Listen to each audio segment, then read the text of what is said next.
అంబటి రాంబాబు అనేవాడు అన్న పదాన్ని విత్డ్రా చేసుకున్నాడు. ఓకే, పట్టాభి ఇంతవరకు విత్డ్రా చేసుకున్నాడా? ఆలోచిద్దాం.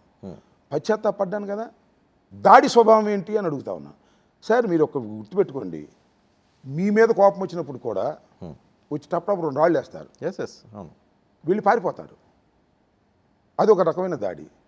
లేదు పట్టాభి ఇంటి మీదో నా ఇంటి మీదో వస్తారు, పోయినసారి కూడా వచ్చారు, నేను ఓడిపోయినప్పుడు కూడా టపటప 2 రాళ్ళు వేసి పారిపోతారు పోలీసులు రాగానే. ఇది అది కదే. 5 గంటలకు వచ్చారు, 12:20కి వెళ్ళారు. పోలీసులు అక్కడ రక్షణగా నిలబడ్డారు. డిఎస్పీకి ఫోన్ చేస్తే ఎత్తాడు, ఎస్పీకి ఫోన్ చేస్తే ఎత్తాడు, ఐజీకి ఫోన్ చేస్తే ఎత్తాడు, డీజీపీకి ఫోన్ చేస్తే ఎత్తాడు, హోమ్ సెక్రటరీకి ఫోన్ చేస్తే ఎత్తారు. What is this? ఎంతసేపు? 7 గంటల సేపు ఎత్తరు ఫోన్లు. అంటే ఏంటి? పోలీసింగ్ ఉందా? చచ్చిపోయిందా?